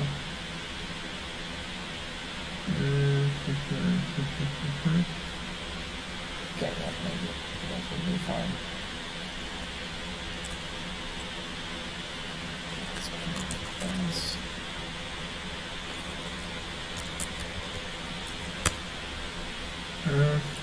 Yeah, so basically what we want to achieve in this case, that would be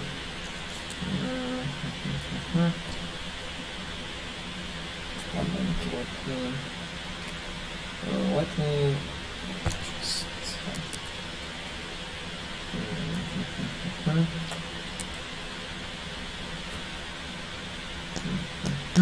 okay. So maybe let's have the class person. No, not the person, but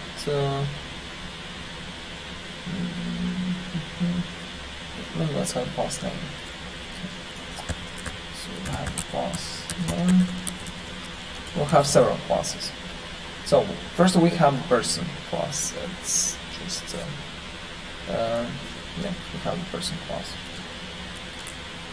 First class, but yeah, we'll use those a bit later. For now, let's define the parameters of the person. So we may have the name, and again, let's imagine that for the person we can have several names. So in this case, it can be the name combination of the names. So in this case, what we can do, or maybe multiple names. So in this case, we can define the let's say the list of the names. And by default it can be one name, but imagine that it can be several names here. List.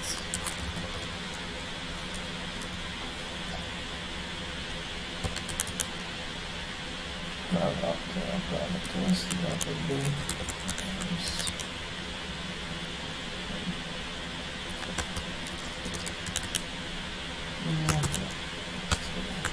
import array list, and here I can set I will need just to get of course get this one, get names. So yeah, and I have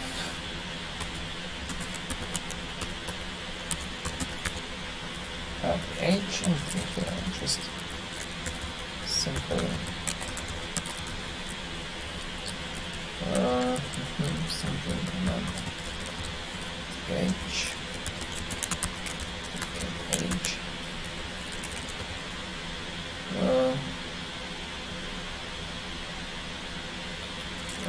So yeah, let me get age. Got it, of course, age. Get age and set age.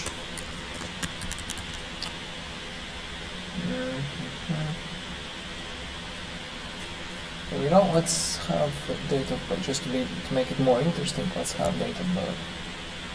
So that would be class date. State, and here we have the months. With integer months. Yeah, I will just use integers. So January will be the first month, then February will be the second, and so on. We got integer months, integer day, and integer year.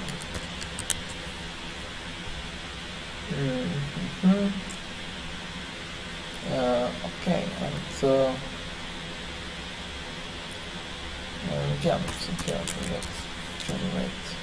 Maybe you know, I will create a constructor for the date, and here we'll provide the parameters. Or say not name, but months, day, and the year. Setup.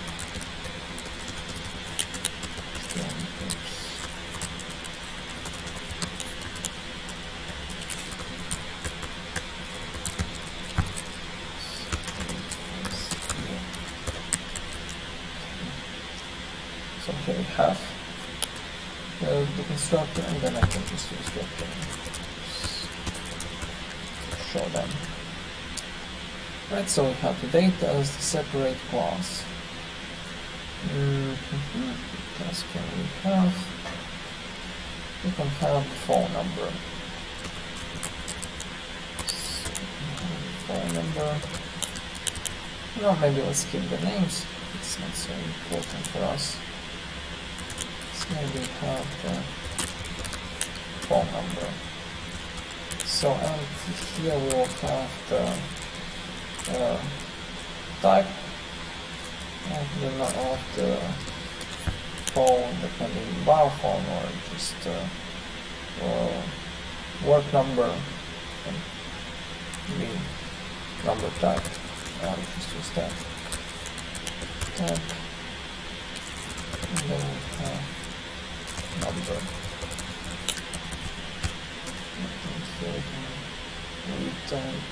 Okay, now let's have the constructor, and here provide the same parameters, the parameters as the attributes of the class. Here we do the type, and the number. Right, so here we can provide them. So the type is what we provide, and then the number also what we provide here.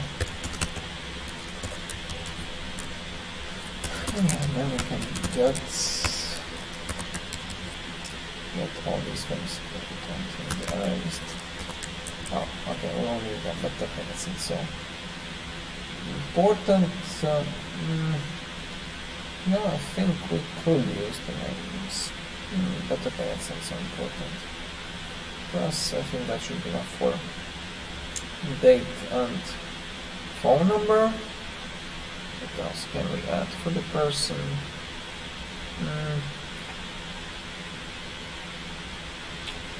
Okay, I think that should be enough for us. So, and now imagine we create the class person. Class person and class person. Okay, somewhere else it's created. Define it this way. So for the person, we have the birth date. Private date that we date birth. Date of birth.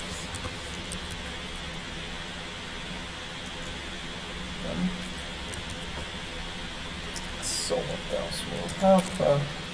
We can have the list of numbers, because the person will have several numbers, so then I'll use list here, and this will be phone numbers, because the person may have multiple numbers.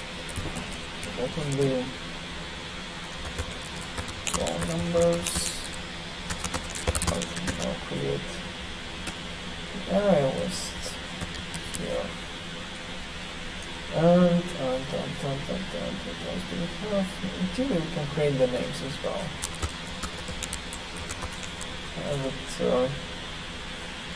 Okay, okay, add the list of the names. Yeah, let's imagine that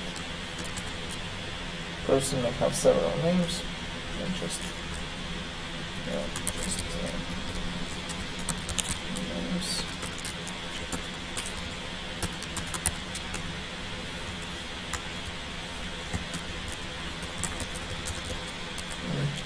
Okay, just to not overcomplicate, let's just use one name. But I think it's not so important in this case. String name and surname.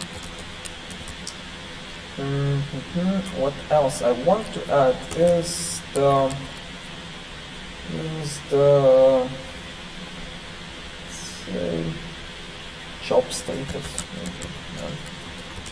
Job status. That would be the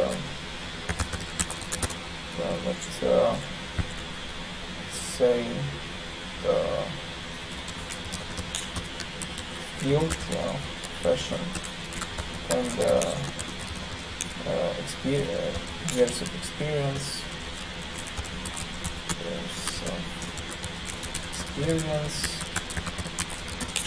And what else we can add here? Start date. No, sorry, maybe let's not. No, let's not use. Let's use start date. But then we can use date again. That will be start date. And so when the work is started, then again we can add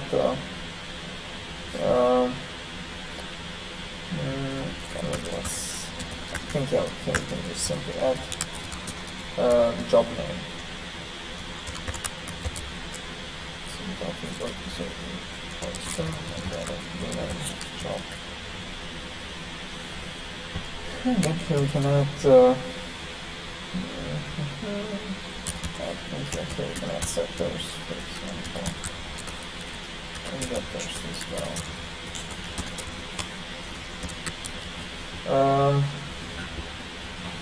Yeah, here we have string date of birth, and job status,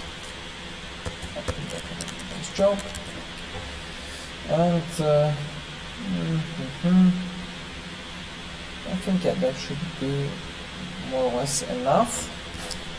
And yeah, basically after that we can simply add vectors and sectors. That's not so important for us at this point.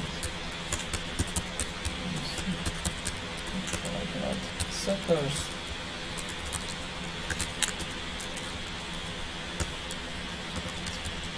Yeah, so basically what do we have here? Here I tried to split all the, let's say, all the objects in different classes. Different classes. In this case, we minimize, again, here we improve the reusability.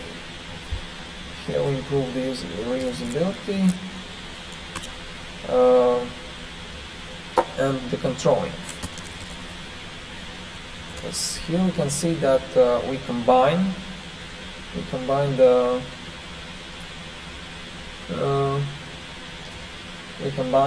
several elements inside the person class.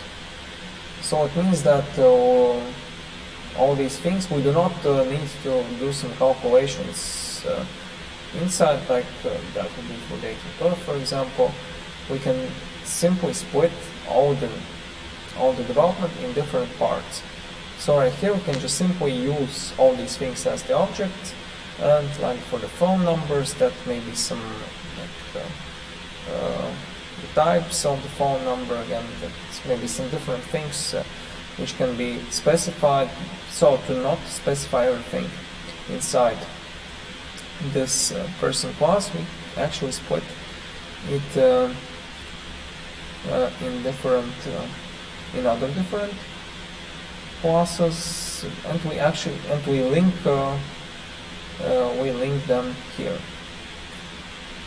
So and here we can reuse them. Here we can directly reuse them. So we don't create everything inside one class. We split it in different classes. Alright, so hopefully you got some clearance here about it. Okay, maybe before we finish today, about the home task. So, thank you for already some of you managed to complete the activity 03. I will check it for those who completed maybe hopefully this week. And in addition, for those who want to do some extra stuff, here you can do activity extra 01. So I will check it and also count the points. So yeah, please remember that here for this course, for this activities, I will count the points, and at the end you will have not the mark if you want them, but the results. So I'll show you all the results you have. So yeah, please do the exercise and then you'll collect the points here. So yeah, as an extra, you can do extra activity. I will also put it in this port. So that will be extra 02, and it's additional exercise. Exercise. And yeah, that would be, I think that should be fine for next Wednesday. Let me think. Okay, I think next Wednesday should be, maybe let's have next Friday. Maybe it should be more, just to not rush here. Okay, noted here. Okay, then I think that's fine for today. Next time we'll start with generics. So yeah, thank you for your attention today. Again, happy Wednesday. Enjoy your evening.